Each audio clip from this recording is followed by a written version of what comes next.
I'd like to call this meeting of the Scranton School District Budget and Finance meeting to order. Please stand for the Pledge of Allegiance. I pledge allegiance to the flag of the United States of America and to the republic for which it stands, one nation, under God, indivisible, with liberty and justice for all. Right, and the first item on the agenda tonight is a budget update from our business manager, Pat Laffey. Yep. Good evening. Presented in front of you is our budget update for December 17th. It's very similar format to what you've seen before, except we've updated all those adjustments that we made over the course of the last meeting back into our more detailed line item budget. So you have all the supporting documentation here to see, exactly where some of those changes, what line items they're impacted. That was handed out obviously at the November 19th meeting, and these changes have been made. We're presenting in front of you this evening revenues of $160,790,042, and expenditures currently, as we sit here today, of $166,373,372. When we last met on December 12th, we were showing a budget shortfall of $5,498,330. What we're showing here today is a shortfall of $5,583,330. This is what the change is there. Is we received our TAM bid. So we have a $65,000 reduction on our TAM interest line item. But due to the deficit, we've also added in $150,000 of increased debt service interest expense that we would probably most likely incur on any borrowing that would be needed to balance the 2019 budget.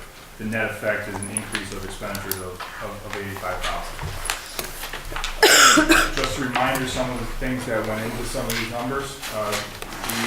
This includes the staffing requests that were presented as we got the December 11th meeting, which netted an impact of $1,545,000. There's over $530,000 of line item reductions from the proposed final on November 19th.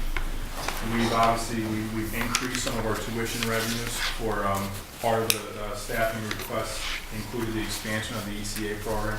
So our tuition line item on the revenue side is up about $400,000 from when we first presented to you. We reduced some healthcare and salary line items to almost $1.5 million. Obviously, I provided some updates regarding the healthcare and what the impact of that was. So healthcare alone, we reduced by 1.2. There's been central office reductions related to rentals of $18,000. The physician services of $14,000, which will be presented with Wednesday evening. Another copier budget adjustment, we can reduce that line item by another $20,000, and then some central office line items for another $8,000. So those are some of the things that we presented the last couple of nights, and they're all incorporated in these numbers here. As you go through the packet, you'll see not only the local revenues and state and federal revenues by source, but you'll see a 3-year comparison to show you how we're getting to those numbers is based off of where we projected to be at the end of 18. And we provided a detailed line-by-line expenditure budget broken out by function and object level. And the last page in the packet you've seen before, but we've updated it. It's the kind of a tax levy scenario on where our budget deficit. It should be the last page of it.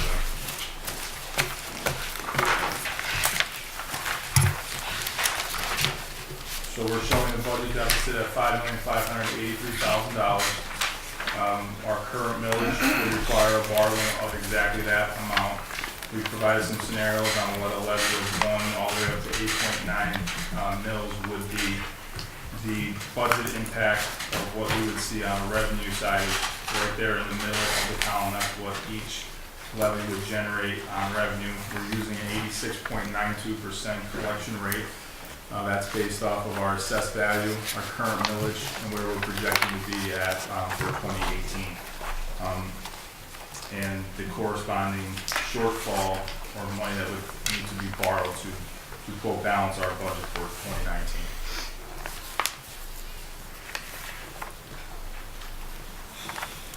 The positions that are included, the new staffing recommendations, what does that consist of? I know there was a couple different discussions about what we were going to have in there. We had provided a breakout of, and we kind of tried to lump them into certain categories. What would be considered a mandated position? There's 12 special ed teachers, 12 special education carriers or PCAs, and 2 guidance counselors. That total was $1,362,000 in change. From a safety and health standpoint, there was 6 hall monitors and 2 dean of students. That total is just shy of $328,000. We have a revenue generating / cost control category, which would be 2 cyber school teachers at $130,000 and a grant writer, which we represent here as a cost neutral. Any expenditures we would incur would be offset by the additional grant revenue. And then we have a category for budget and fiscal monitoring control, which would be filling a vacant assistant business manager position that's already budgeted. So that impact is zero for 2019. It's already included in the 2,500-100 account. That total staffing is $1,819,883. Going along with that is the additional rental increase for the Monticello program, or ECA, $4,000 a month to $48,000. And the offset to that is $322,000 of additional revenue that we could possibly see by opening and increasing that school to outside placements. Yeah, so you listed that number for those. So just increasing 2 classes, increasing 2 teachers, and bringing in, we're saying 7 placements. Yes. Was that estimated at about $400,000 minus the rental adjustment? Yeah, we're showing the 7 additional outside placements, I think was $322,000 of revenue. The cost associated with that, obviously, is the increased rent of $48,000, and then the 2 special education teachers would also be a cost that's built into that. Right, and we did discuss this before, but those 7 placements would cover the expansion and the rental cost for that expansion, Yes. Yeah. as well as the teachers' salaries? The teacher salaries, 2 teachers, we're estimating, if you use your cyber academy teachers of $130,000, your rental increase of $48,000, you're at about $180, generating $322. It's important to note too that I think Ms. Baddick, when she presented that evening also, and it's not shown here, but it's kind of like a cost control feature. She noted that there was 3 current Scranton students waiting placement, and that if we were to lose those to an outside agency, we would spend between $55,000 and $75,000 a year on those students.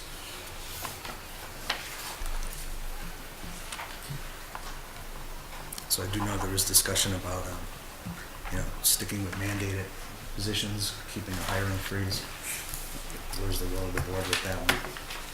Have we had any feedback with the state when they came in to their? They're coming tomorrow, Yeah, Mr. Kiss. Is it something we still want to leave it on the table, keep it open for discussion? Mr. Schuster, the state is going to look at what we're asking for special ed. Okay? We have information for you Wednesday night on that, to see if they're in agreement with everything we're presenting to you. Okay, so I thought we were in agreement with the mandated positions for special ed, but then we had a discussion about unmandated positions that are violating our hiring freezes in place. So, but they're all back in again, correct? Well, Every one of them? yes. No, they- just the deans are in. No, Pat, would you explain what we've done since that meeting? We have a, Is this related to the title? piece yeah. of it? Mhm. So, in Do your you need that, or do you No, have it? I know. Okay.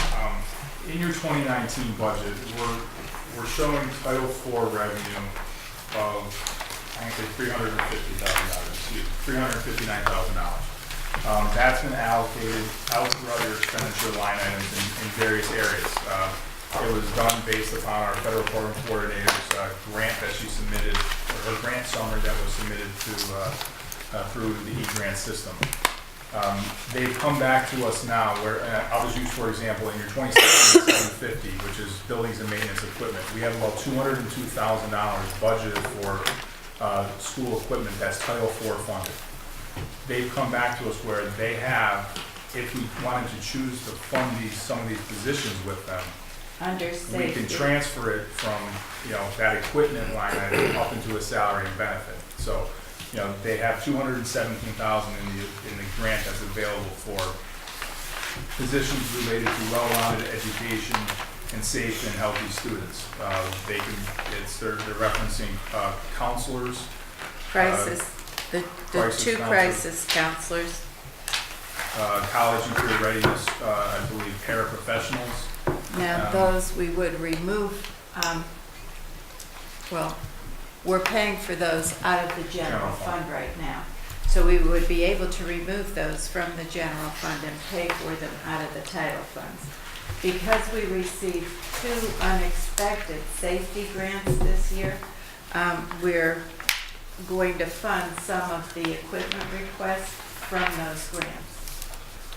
And the cyber is the cyber additions because of class sizes due to the CBA? Yes. That's growing. The cyber school's growing. So when Significantly. we're saying crisis counselors, we're talking about the guidance counselors, correct? Yes. 2 guidance counselors? Yes, And they can be paid for through Title IV? Is that what you're saying? Out of they it? can be. Mhm. And sustained through Title IV. That's correct. Okay, so that's the guidance counselor. What about the rest?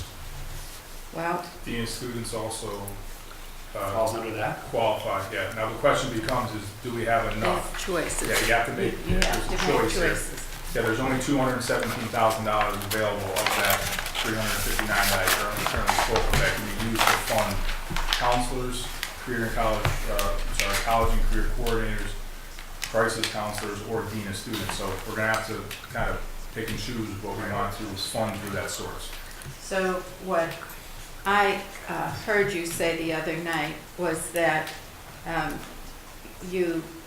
the dean of students was not something that you wanted to entertain. And if we had to prioritize, what would we look at? So I am looking at 2 crisis counselors, 1 for each high school. And then I'm looking at funding the college and career coordinators that we already have, that we're taking out of our general fund and funding them with these title funds.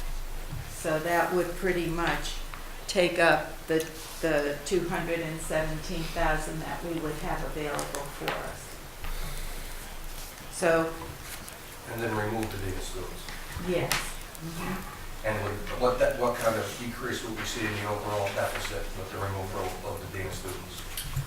Or is that already? Yeah, you'd see, The removal Yeah, of dean of go ahead, students is just shy of $173,000.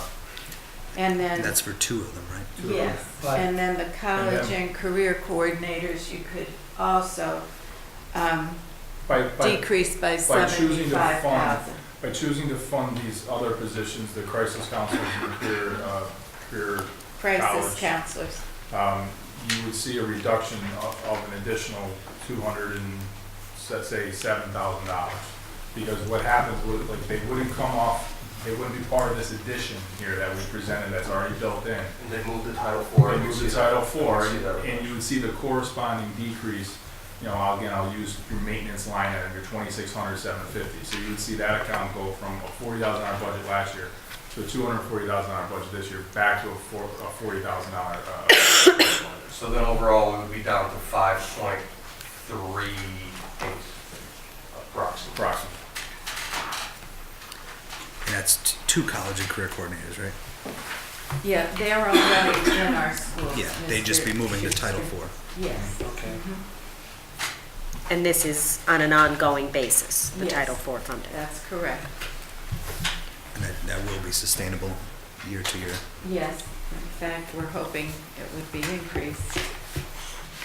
We saw a large increase this year in that line item funding. I believe in the 17-18 allocation, it was around $117,000. This year, we're up to almost 360,000. So that's what I was just about to look for, instead of it going up, and we're hoping for more. This is only the second year up, this is only the second year that Scranton School District's received it, but yeah, we've seen this quite. Is there a reason for that? I imagine the answer to that is yes. Yes. What is the reason? The formula is based on the numbers of students that we have that qualify for title. In our, they're targeted students Okay. as opposed to whole schools, and that's a whole new conversation that we'll have at a different time. Thank you. So at this point in time, we'd like to wait until we get word about these positions from PDE. Special ed. Yeah, I think so. What I distributed to you, you had asked for several times. You'll see that it shows on that document the numbers of students that are PCAs that we're getting from agencies, the number that are considered our own substitute teachers, and then our own PCAs. So we're still in need of 9. We asked for 12 to reduce the agency number by 3. Hey there. Hey. Oh, it recorded exactly what I said to you just now. I'm sorry about that interruption.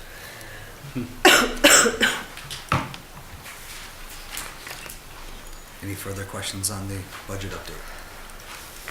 I think the one question we have, so regardless of the outcome, I don't see the deficit getting to 0. So what's the alternative when even if we raise to the max of 6.95, I still see that we're 2.5 to 2.1 best case scenario short. What's the suggestions for closing that gap this year? Well, we've begun to prepare and actually have an RFP document for the financial advisor. It's a service that, the board had passed a resolution to bid out. I think we can probably get that out very soon. Have them appointed hopefully at the February meeting to look at some type of borrowing, whether it be, again, a capital markets borrowing. I think the dollar amount will possibly dictate exactly what our options are. But unfortunately, like the last 2 years, that's going to have to be the route that we explore. And not to put PFM on the I just have a question of does PFM see or recommend any other kind of savings within what we've discussed in the parameters that I know Mr. Gretton's been here for countless hours, and thank you very much for all of your help, because I don't think we'd be in as close to as good of a shape as we can possibly be without the assistance of PFM and your continued appearance here.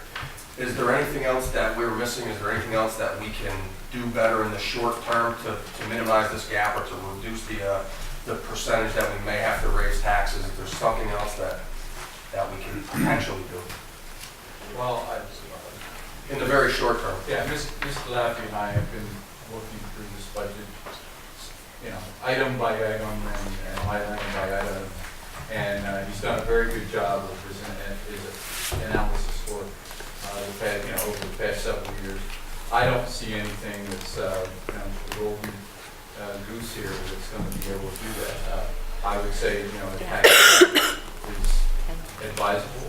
I think the state would understand if you didn't go to the max, but the index is something you should certainly consider. And so get and again, Mr. Laffey just indicated the borrowing potential. Our hope is that if we get it to $3.5–4 million, it would be a bank qualified loan, and we wouldn't have to go out on the capital markets, which increases the cost of borrowing significantly. Other than if you just go to the banks to loan, that's a much easier process. Doesn't include quite as many lawyers and finance offices and things like that. So it should save us a little bit on the fees, and it's your presumption, and I know you can't state this, I'm sure, for certain until we know for certain, but if we get to the just Act 1 index of 3.6%, that will lower the deficit to a point where we can go out to a different market, a little bit more local market, save on the fees, still produce a balanced budget, and allow us to continue to fight for fair funding for another year. That would be our hope, yeah. And with that, what is the cap on that? You're looking to get the borrowing down to what? 3.60. I'm looking at, anything, things below $4 million, which would, So we're not at a 5. Pardon? So we might have to go to 3.89, just above the index to get us That, or, looking at possibly cutting a little bit out so we get to that number without having to stretch it to that level. For instance, what we just spoke We're only about. talking about $25,000 or something that, so, The 207,000 might get us there if we go to the Act 1 index. yes. Thank you. And then that would also, not going out onto the capital markets, will also save in interest rates? The interest rate will obviously depend upon the market. If things happening, if they're probably going to happen tomorrow, we're probably looking at some increase, but it should help that, yes. Because when you're looking at the capital market, you're looking at long term, you're looking at your long-term debt service, and that's what you hope to avoid here. And I think that will, have the state looking at you in a fair vision for what happens next in this process. Okay, with that, I know there is a printout of the tax effort. It was included in the presentation that we did down at the governor's office. Do we have a nice layout of what our Scranton school district tax effort is over the course of years? We've had all these tax increases. I know we had a document at some point in time. I have a chart in my office I can share with the board. I'll send it home tomorrow. Yeah. Yes, I think it goes back 25 years. Yes. Yeah.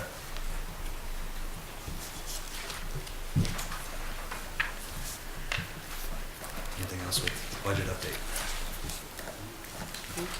We're going to move on to item number 2, to LERTA.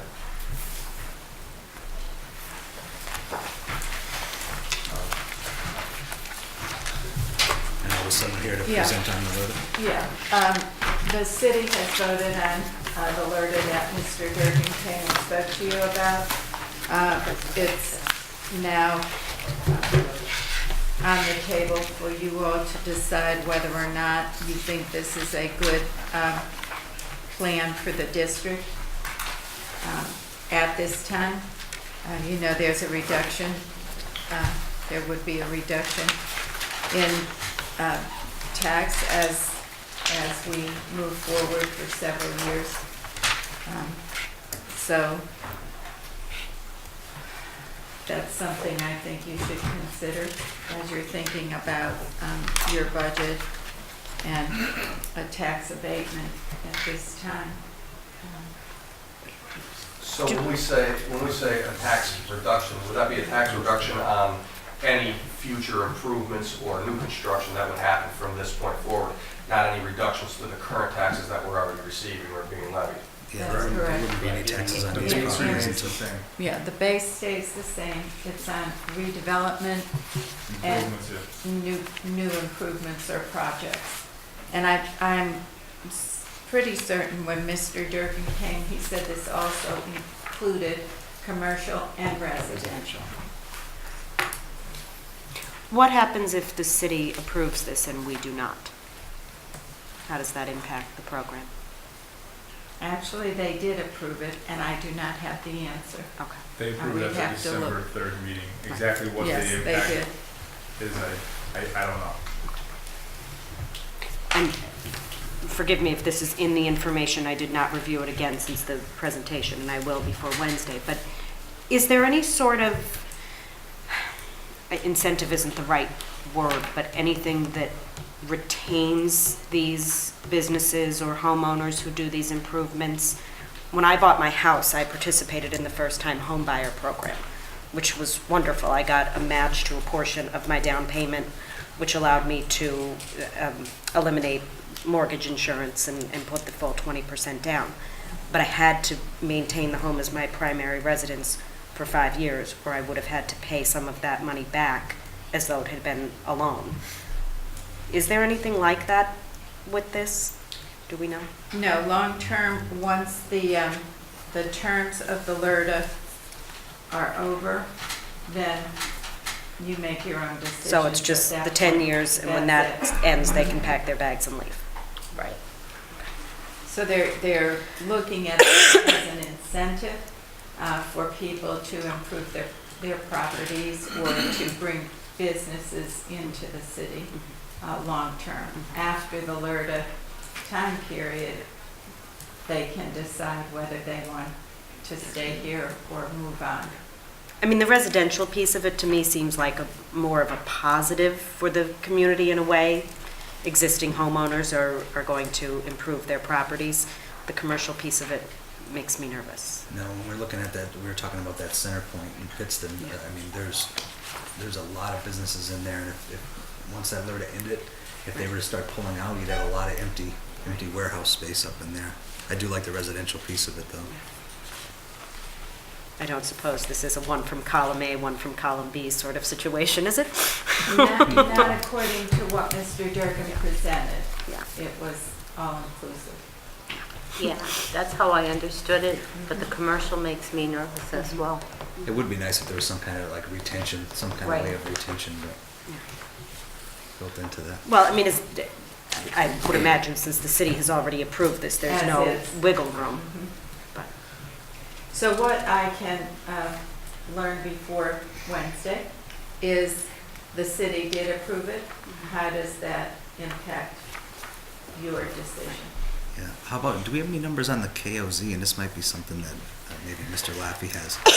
Looking at one of those KOZ pieces, like the Trip Park, development in there. Do we know the percentages of people that moved out after that tax abatement was over? I don't know. We can sort of look into it.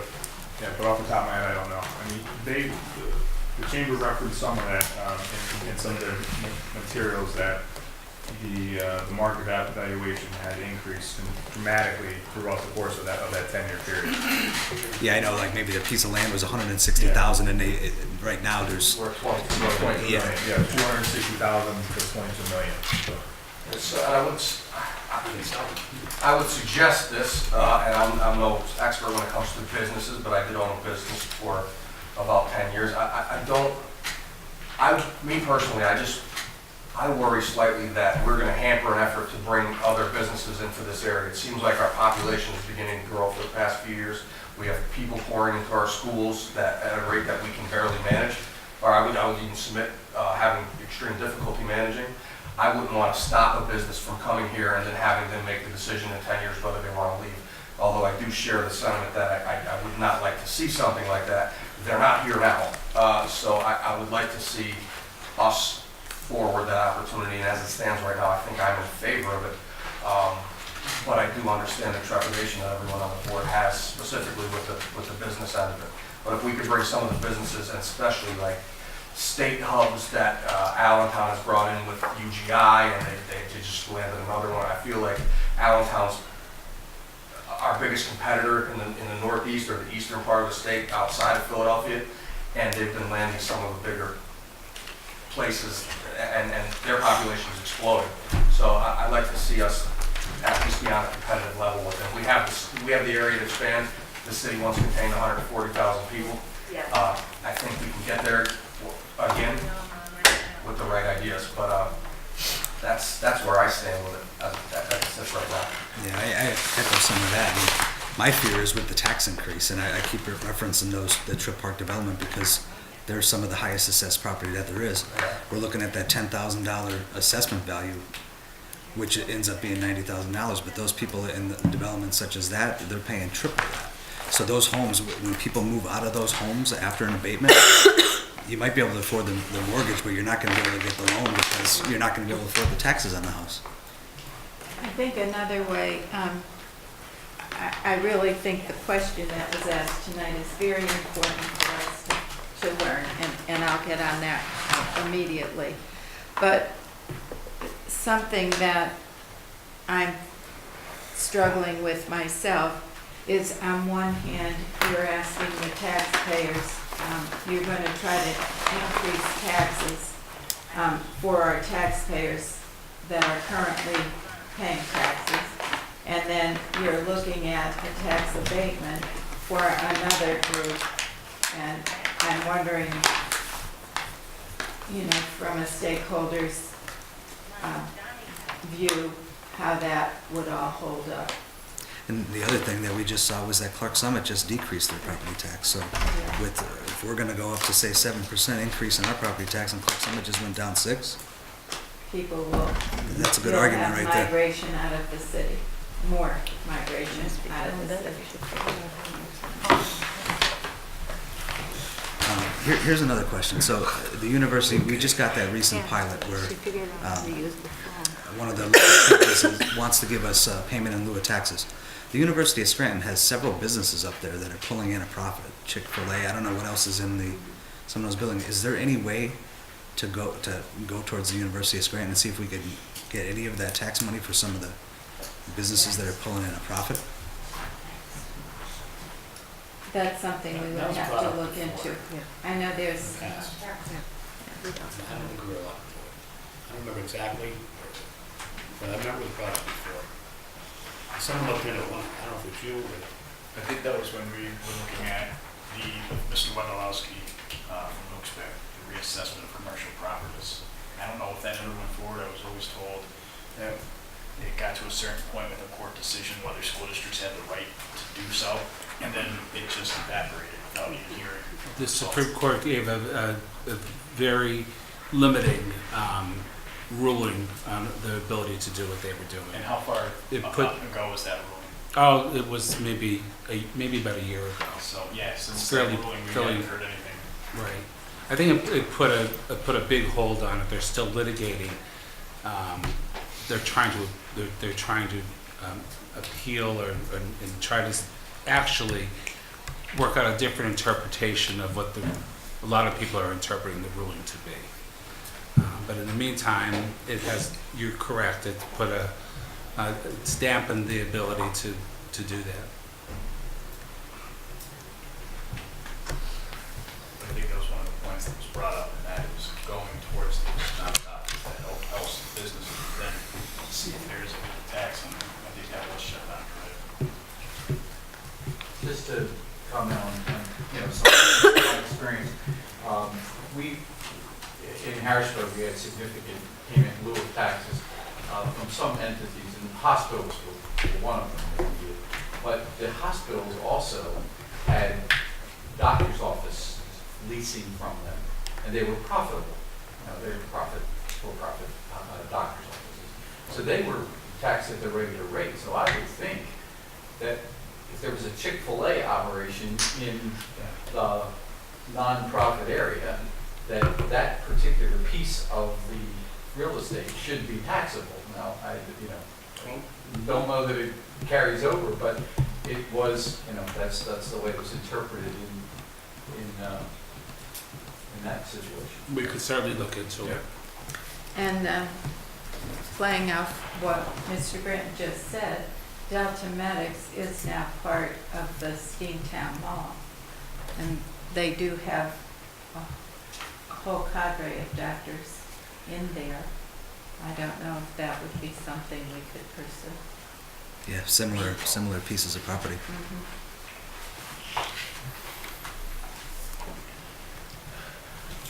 So I think we covered Alerta. We touched taxes a little bit. Yes. Item number 3 is taxes. Is there anything else That we is what Mr. Laffey went over with you on the last page of his Yeah. Right. presentation.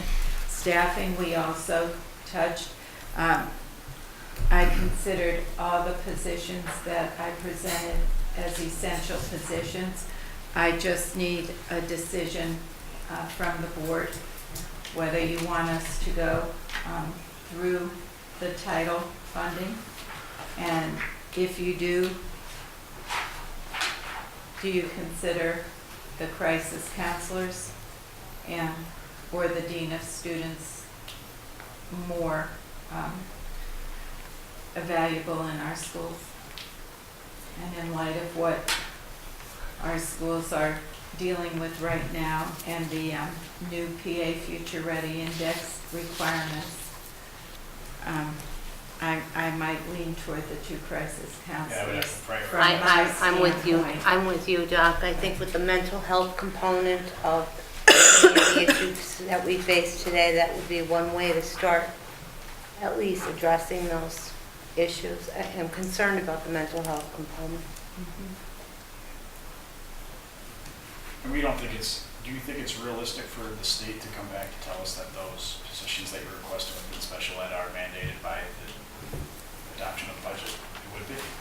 I think they're going to look at our class sizes Let's- and say that, you know, we're on the right track there. But you never know. We'll see tomorrow.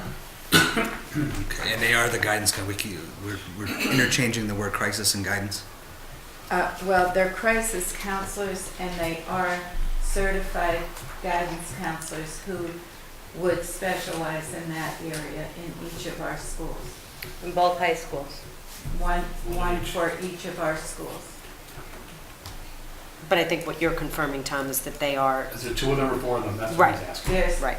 two altogether, one for each of our high schools. And they would be the go-to for the crisis, for a crisis piece? I'm sorry. They would be the go-to for a crisis piece? Yes. Mhm. And they would also perform regular guidance counselor duties. Yes, and that's why I'm saying I would prefer that over the dean of students, because they might be able to be proactive and prevent a lot of the things that the dean of students would need to handle. If we hired those two positions, would that be a violation of the hiring freeze? That the board is who can make that decision. So But now as the freeze stands now, that would be a violation. they've been presented as mandated, so with the ratio, are they mandated? So I think what's important is that using the Title IV funding source, they're funded. You know, like, so you're choosing not to fund, again, I'll use the maintenance equipment line item and transfer that expenditure that's already budgeted for into a salary and benefit line item. So we're not violating the hiring, using the Title IV. Right, they're not coming out of your general budget. Okay. Anything else on staffing? All right, next thing is the IT department audit. Yes, there's an agenda item that you were provided with this weekend, and I've talked with PFM regarding the audit. They are suggesting that we continue down the path that we are going, along with using PFM's recommendation to complete the audit. The reason... Doctor, I don't mean to interrupt you. I missed the first piece of that. Who is suggesting? PFM.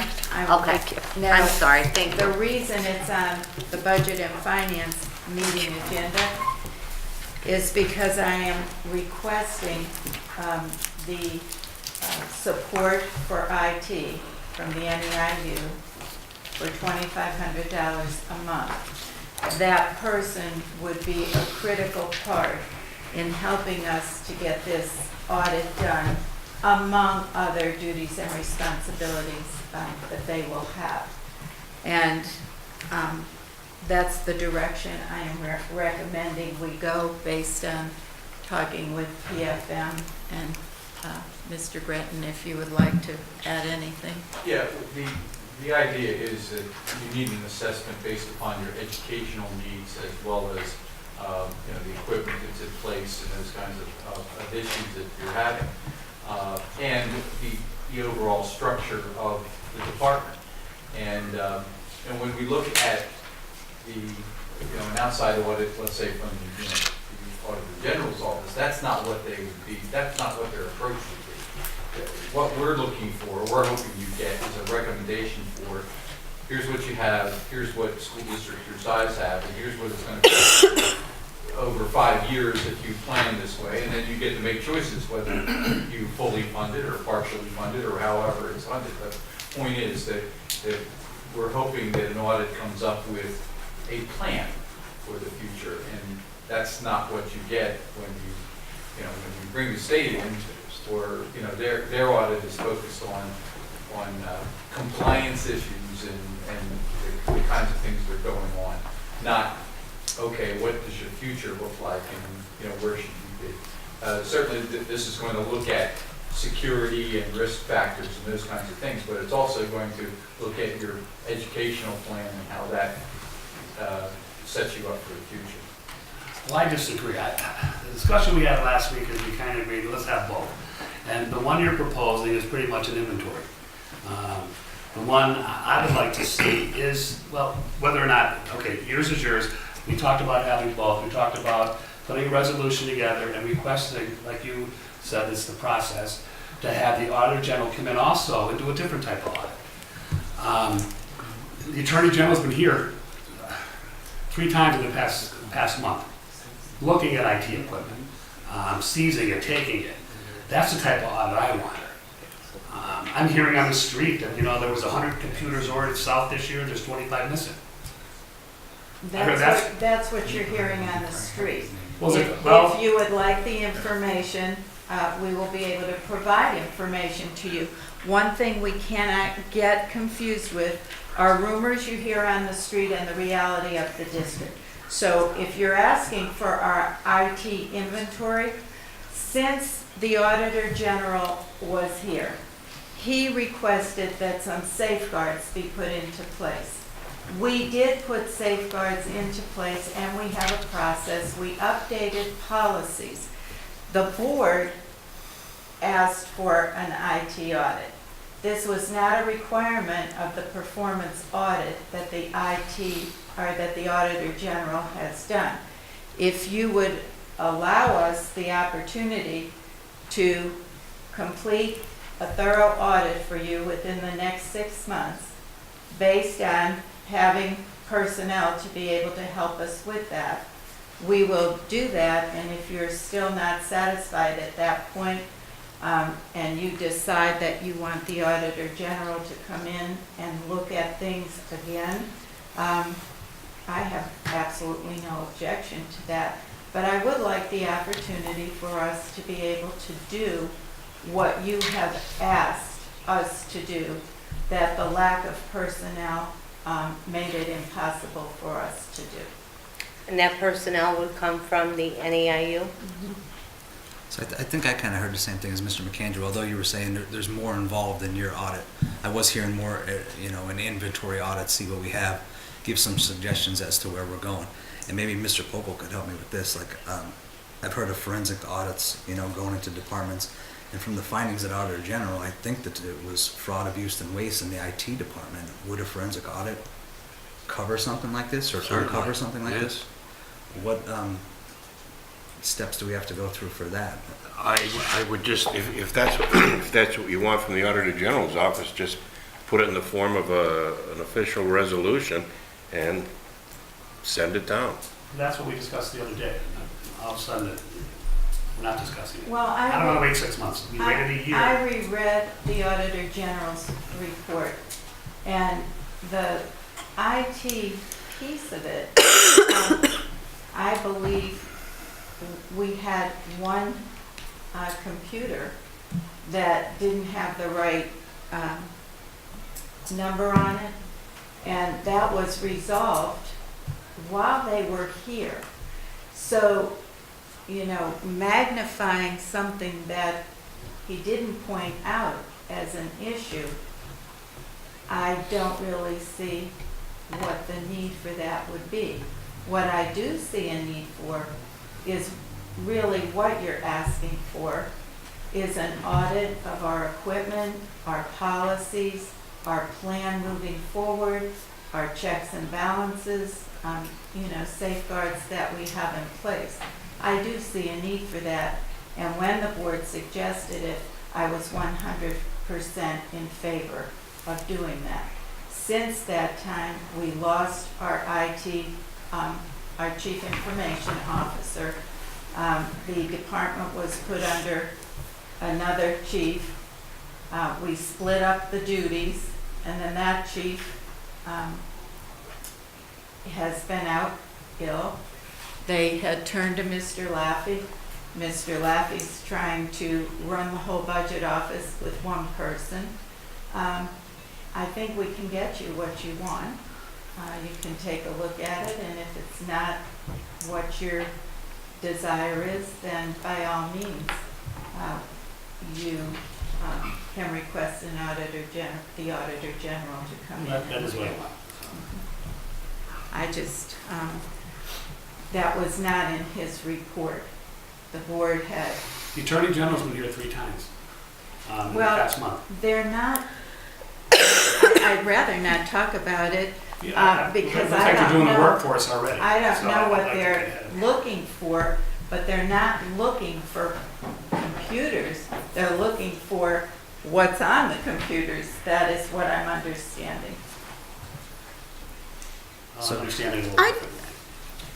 I did think, though, that weak controls over the IT whole situation was part of the Auditor General's. You're I mean, right, Peggy. I often dream about the school board, Yeah. so perhaps I'm No. not remembering correctly. No, Ms. Gilmore, it Ms. was in Gilmore, there. you are correct, and many of those concerns in the response that we wrote had been answered. Those internal controls have been put in Right. place. So, you know, the way I'm understanding it, you and Mr. Popel, if you would help, we receive a report. There are findings listed in the report. It's up to the district to remedy those findings. And to respond to the findings in detail as to how you're going to rectify the situation. And I read the audit, and from what I was able to glean from the audit is that's exactly what was done. Throughout the audit, there were various findings of various natures listed. The part of the finding is a recommendation, which the Auditor General recommends that we do, and then our response to the Auditor General's recommendation is in the audit also, and it appears as though the response is what the Auditor General has asked us to do. So we've done that part. Right. Now, part 2 is that the board is asking for us to move a little further into an audit. And I understand what they're asking for. I understand what you're asking for also, and I'm not saying it's right or wrong, but, and I'm not saying whether the Auditor General will do it, because you ask him for it, there's he may do it, he may not do it, he may say, well, that'll be included in the next routine audit that we do, which will probably be another 1.5 years from now, and that's fine, and that's of no cost to the district. If you look at other areas, you're going to run into a very costly endeavor. I mean, if you go out and seek an outside firm or a private CPA firm or whatever to go out and accomplish this thing, it certainly won't be for nothing. Well, under Financial Watch with PFM, the audit would be included in their services to the district. So in your best, I don't want to say recommendation, but to the best of your knowledge, when we're looking at weak controls on IT, fraud, abuse, and waste, correcting these things, do we think we'd be able to correct them quicker with looking into, say, the Auditor General coming in and auditing it, or? If you ask for a specific type of audit, or to ask for a specific effort to be emphasis to be put into a certain area, he may acquiesce and do it that way.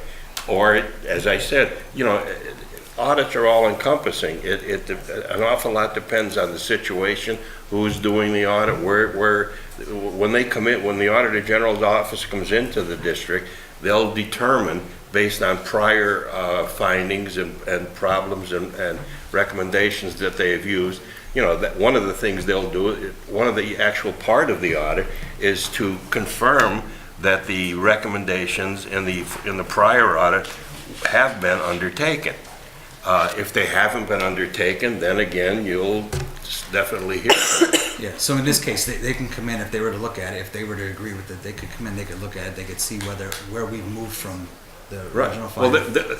And a lot of the groundwork is already done. so right, they don't- if in fact the prior audit, which it had, when they come in, they'll look, as I said, the first thing they'll look at is the prior audit, where emphasis was placed, where if findings were generated, where the recommendations taken enacted by the district, and if that in fact is the case, well, that's it. If they determine that it wasn't satisfactory, well, then they'll put more emphasis on that, and you'll have more findings and recommendations again.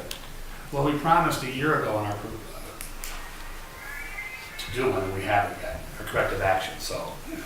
Well, we did the corrective action, Mr. No, I said we Mr. promised in Mr. that piece that we would do an audit, and it just hasn't been Correct, done. It's a and year. we've started the audit, and it got stalled. Projects get stalled a lot for many reasons. Finances, lack of personnel, I mean, we could go on and on. That's why I'm asking for help. I'm asking the auditor general to help us out. And I'm asking for help also. If I'm understanding all of this correctly, one wouldn't preclude the other, right? Because Mr. Popel is saying the Auditor General may do this, he may not do this, he may do this a year and a half from now. So it would be possible to continue with the work you have planned to avail ourselves of PFM's services, excuse my cough drop please, and also pass this resolution requesting the Auditor General's support, which we may or may not get and may not be on our timeline, even if he does. If we asked for May it, not happen tomorrow. I wouldn't expect a couple of state cars coming up here from Harrisburg in the next couple of days or anything like that. He has 500 other districts to audit also, and I would expect that you would get some sort of favorable response, but as far as whatever timeline you're looking for, I wouldn't presume to say that it would be anything within But weeks. it wouldn't stop our work, no, and it would no, it show wouldn't. him that we are willing to open our doors and it welcome very any seriously. outside. I agree, let's approve both. Oversight. The resolution, not just the one. I agree with you. You do have 2 resolutions in your packet. Yeah, but the one states that we will not seek the audit. That's the one I I asked for 6 months prior to seeking his coming into the district. Because he was here just a few weeks ago, and from what I read, I was not at the his press conference. He did say, prepare for another audit. I am coming back to Scranton. I'd like the opportunity to prepare for the audit. He gave us warning, he is coming. So I would just like the opportunity to be able to do what we started out to do.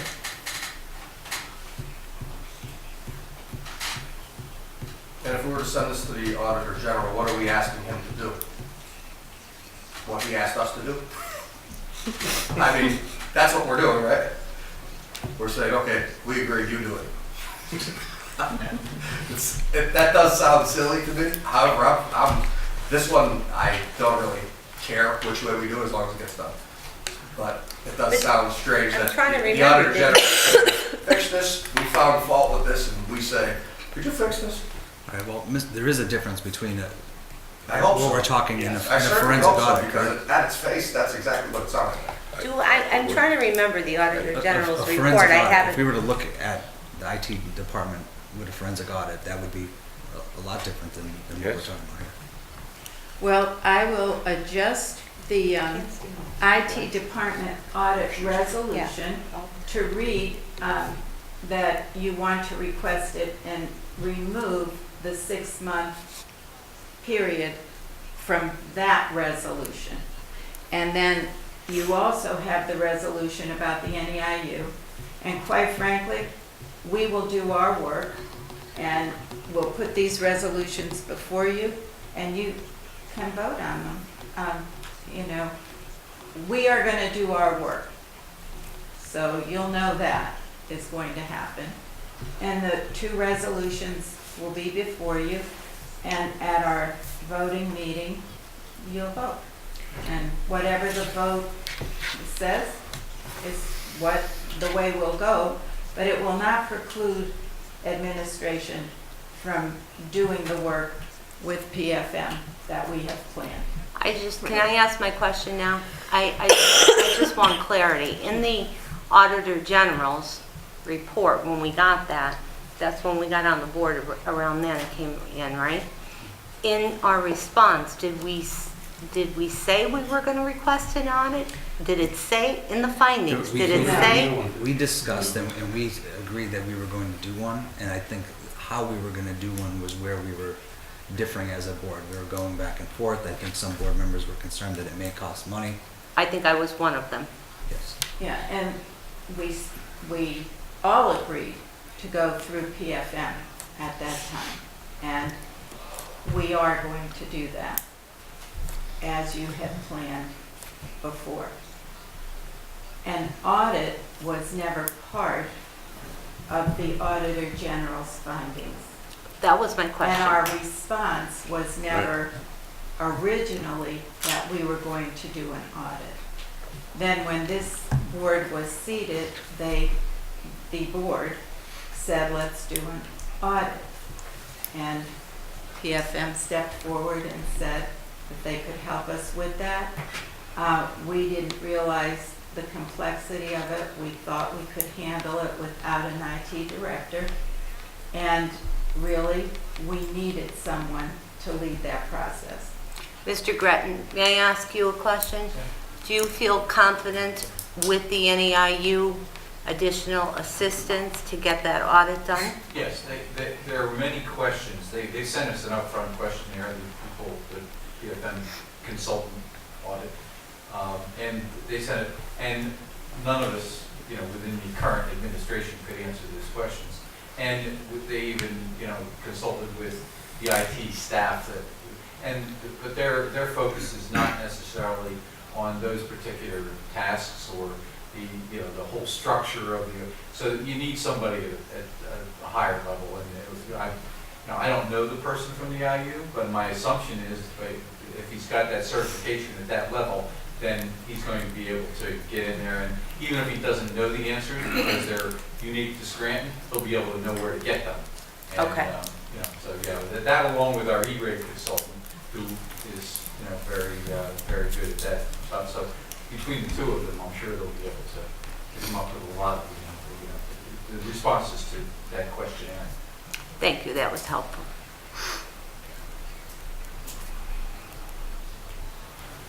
So in conclusion, we will assure you that you will have the two resolutions in your packet, and the removal of the 6 months before contacting the Auditor General will come out of the one resolution requesting the Auditor General for an IT audit, and then the board can vote. And as I said, it will not preclude us from doing our work. So what will the other resolution say then? It's the resolution. Yeah, that's actually was my question from the beginning. I mean, missed So what something. do we get? To hire the NEIU. To do person. what Mr. Gretton's confident in achieving? Yes, that will be part of their We're not hiring them to do responsibilities. an audit, we're hiring them to help Yeah, the lack of the people in place. The audit itself is totally different. So I understand that, Mark, but Yes, Mr. Gretton is saying the additional help will assist in that. That's right. Okay. So you'll have both. You have both now in your packet. One will be amended, that's all. Okay. Item Did you number. get your answer, Peter? No. No. Are we, The Auditor General's proposal, what are we looking for from the Auditor General's audit? The word on the street, they're stealing computers, is that, let's get it out there, what is it? What's the word? What encompasses a What forensic audit? are we missing here? I don't know, I wanna know what we're missing. That's, And so do we go to, so is it, you want this to be a legal law enforcement style matter? Is that what no, we're no, saying? no, no, I want to know, if all the iPads that we bought, or I voted on, say 3 years ago, are still here. Are all the computers that were supposed to be recycled and stored in basements, are they gone, or are they still here?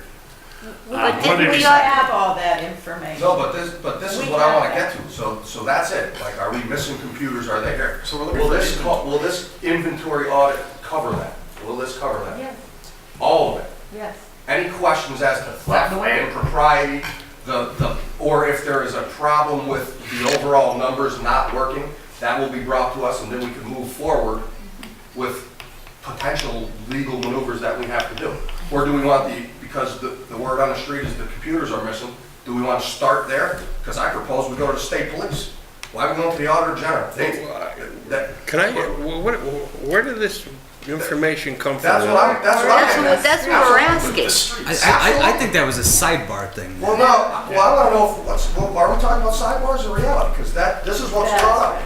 This is what's brought up, so now it's on. And it's on that camera, that pad.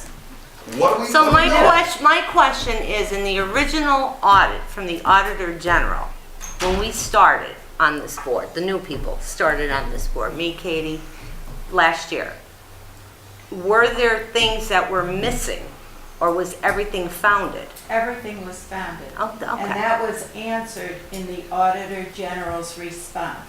I thought so, but I just wanted it clarified.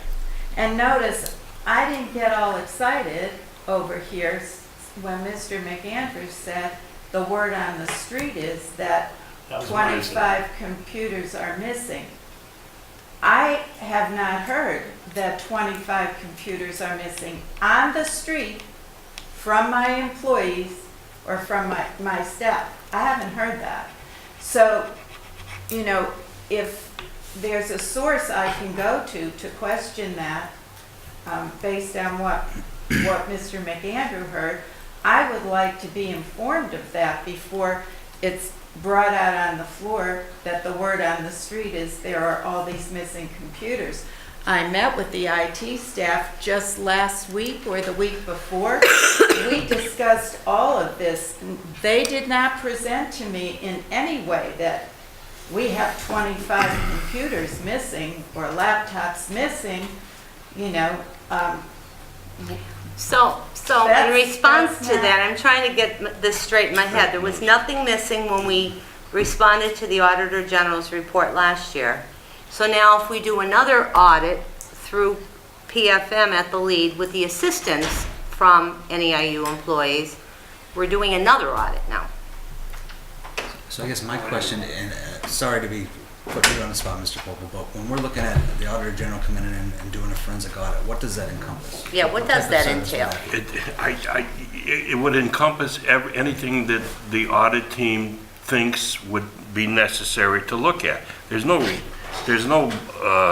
ironclad set of rules or steps where we're going to look at this. They're going to look at what they want to look at. They're going to So look they at where made they it- think there's a problem. So they made an initial report, they found their initial problems, and half the They- groundwork is completed? There, as far as the prior audit is concerned, that's done. That audit is done. We have that audit. We have all the findings and recommendations.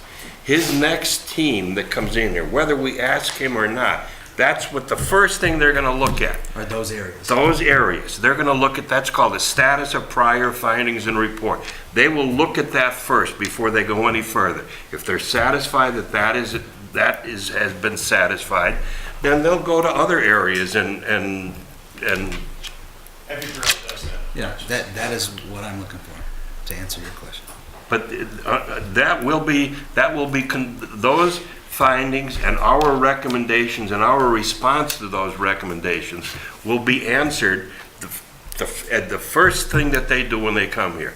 If they look at that and they say, finding number one, XXX was, and this is what we recommended, and they look at the records or whatever, however they decide to determine the accuracy of that response, if that response is deemed accurate, they're finished with And they that. could take a look at, this is the process that PFM is doing, is this a sufficient process? Absolutely. So they can oversee that as well. Absolutely. So is every single thing that's going to be done, that Mr. Popel explained, going to be done for this audit?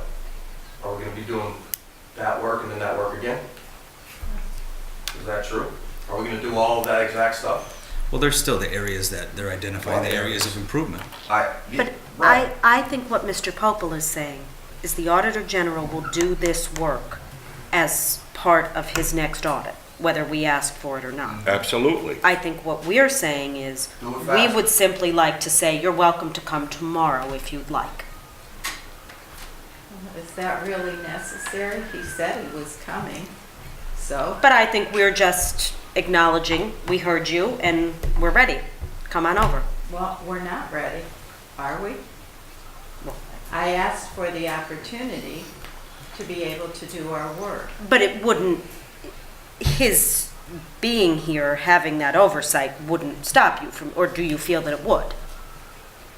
Well, that's where I feel like you've got 1 million people coming into the district, and you know what we went through last year. Right. With the Auditor General, the Attorney General, PFM, PDE, the Governor's Office. I mean, they pounce down on us, and they're watching, all groups are watching closely. But with the request for information from all those groups going out last year, it was almost impossible for the staff to keep up with the work that we had to do to run this district. But the way you are revising, I would ask Mr. Laffey, who was in the business office at that time, all of our offices, trying to meet all of these requests. It was barely certainly, I understand. possible. Yes, yes. It was outrageous. But the way you are revising the resolution that we will have for Wednesday, you're eliminating that 6-month Yes. timeline, Yes, but we still are not going to have a resolution at this meeting saying that we would invite the Auditor General. That would happen, you have it in your board Okay. packet. You have it. we do have that. You have Okay. two in your board packet, the Okay. one for the NEIU support Mm-hmm. and the one for the Auditor General. Oh, to okay. come. I'm sorry, You I missed have that. it. Okay. We're going to amend it to take out the 6 6 months based on Mr.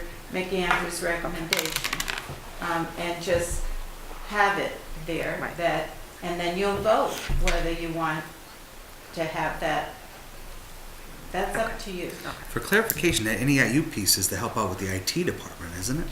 Well, I that- know this might be part of that work, but it's to That is help out part with, of that work.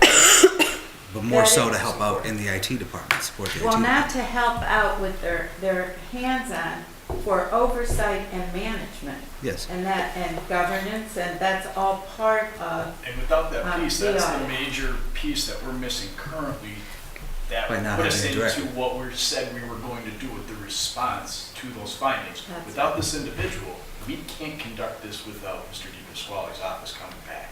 So if we had this individual since day one, this wouldn't be an issue right now. We wouldn't even be talking about it. But I think there's some confusion about the resolution. So one would be NEIU helping out with IT, one would be well, PFM and the PHM it's, group helping with an audit, Mark, and the other one would be the question Mr. of the Schuster. Auditor General. the one for the NEIU is we are requesting assistance from the NEIU for oversight and management of our IT department. Okay, so it's not actual labor, you know, to It's replacing the IT director for the time being. that's correct. For a very reduced rate. Now, if Who the would have IT done the audit if we had That's one? right. If Thank the you. IT director was here, they would be working with PFM to get the audit done. But I think I explained clearly that we did have a shortage of staff, which stalled the project.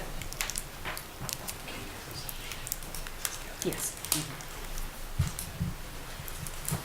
So really, you know, what you're asking, we are doing.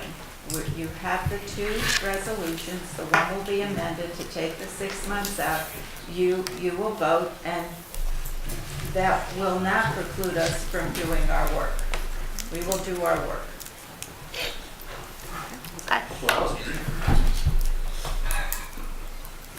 Do we also want a resolution that requests the Auditor General to come in? It's in there. It's in there. You have that, yes. It's in there. It's I in your understand. packet.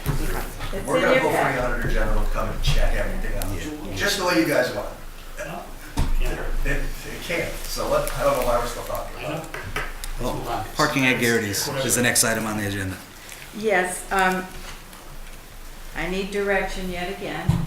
I was in touch with Garrity's. They're willing to allow our teachers to purchase permits to park in their 12 spaces that are available.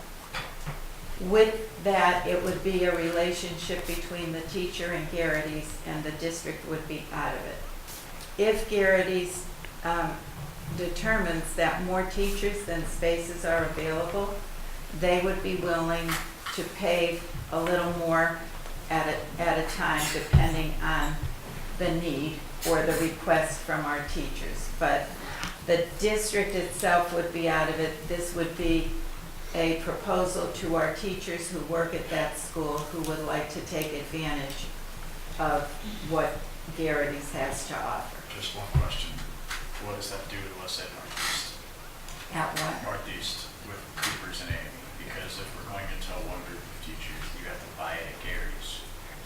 What about the teachers at Northeast who the district pays for already? I think what the difference is at Northeast, part of the arrangement with the medical college was that the district would provide parking for the teachers. Okay. That was part of an arrangement. It's in practice, we are doing it. Garrity's is something new. Right now, the teachers at Willard park wherever they will. This is just something that might benefit them if they're interested in it, they have an opportunity to do it. That's the difference. And the last item on the agenda is the 2019 NEIU budget. Yes, I wanted to remind you that that was in the packet I sent you this weekend. Mr. Laffey has it included in the budget, so that's already included along with the CTC budget. Yeah, in your 2,900 function, 500 object is $107,000. We used to do the IU 19 budget. We used to go to Woodloch Pines, the whole board, all the school boards. After all that, Mr. Schuster, It was great. I have nothing else. I don't know if you do. So the 107,000 was for the what? It's So the IU support service. all of our support services. Yeah, we pay, it comes to us through subsidy deductions once a year, and it's a budget line item in your 2019 proposal.